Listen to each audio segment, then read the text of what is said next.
Do you think relitigating that fight in the next election would be good for Labour? No, and I don't think you should take that step. I think the last thing the country needs is another 6 years of debate about in and out of Europe. There's a good debate and a quality debate to be had about what our trading relationships are and other cultural and political relationships. All that needs to be improved, and we were never in favour of chopping down the bridge or blocking up the tunnels or stopping all the ferries, which some people would have done in the Conservative Party. We want a healthy relationship, but we don't want Europe imposing things about public services. For instance, privatisation of rail, which is a big issue, which is in the constitution of the European Union. You have to allow competition. That could affect our health service. It could affect all sorts of issues that Labour may want to stand on. So I think public ownership of water and other utilities can be a big thing, or certainly a public sector controlling mind in those areas may be something that really appeals. And that won't sit with a European Union debate, because it will be impossible inside the European Union to do that. Layla, there is no doubt, however, that public opinion has swung away from Brexit. And one of the things that's quite striking, I mean, we had Zach Polanski on this show actually saying that he could see the Greens actually adopting a formal proposal to rejoin the EU. Do you think their more pro-EU stance is one reason why they have leapfrogged your party in terms of popularity? No, not at all. I mean, on the point of Europe, there is no party that has sung as loudly, in our case, about Europe than the Liberal Democrats, and we are the most pro-European UK-wide political party, without doubt.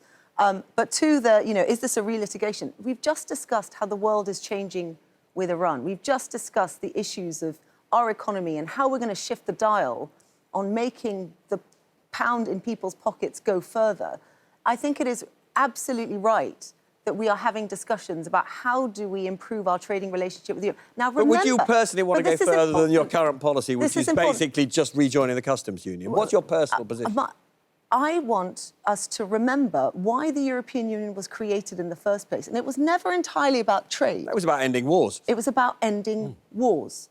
And we are now in a global situation where we cannot rely on our American allies. And this is a time when we reach out to our friends. And one of the ways we do that is we rekindle those trading relationships. Now, the point about rejoining... It sounds to me as though you think that we should be back in the EU. I think we need as close as possible, but will they have us? I mean, look at the discussion that's happened. And with, there is a chance that we're going to have an increasingly divided society. I actually think what we need right now is the closest possible alignment, which for us means customs union, conversations around single market, things that are achievable right now. But, as you know, the Liberal Democrats want us back in the heart of Europe. That's obvious.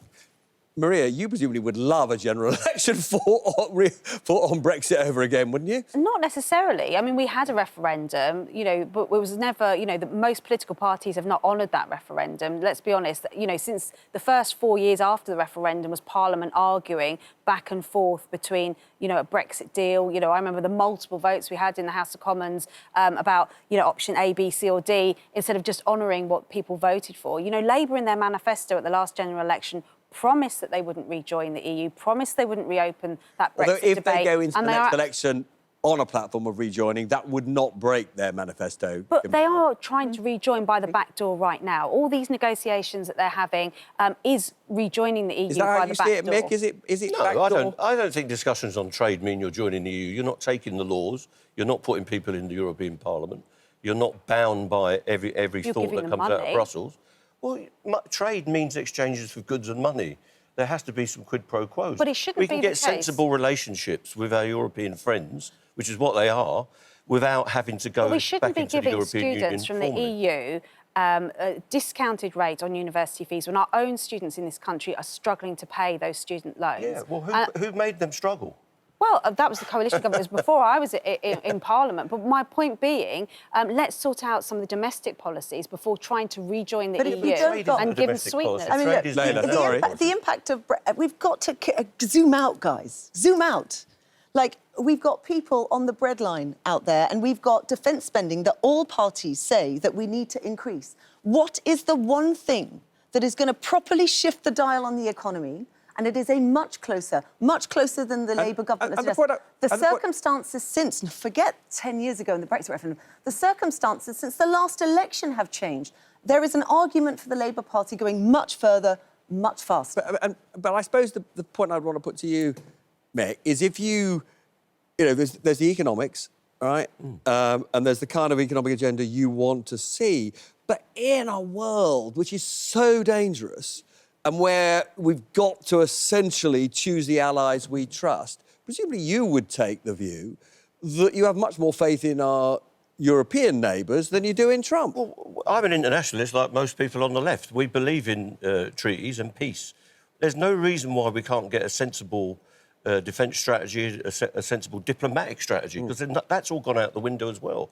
The ability to negotiate. Trump is sending his estate agent and his son-in-law to deal with nuclear treaties. He's doing the same in the Ukraine. Now, Europe, whether it's the EU or Europe in general, including countries that aren't in there, and other friendly actors such as Canada and the Australians and whoever, need to have an independent view on international relations and peace and the prevention of war.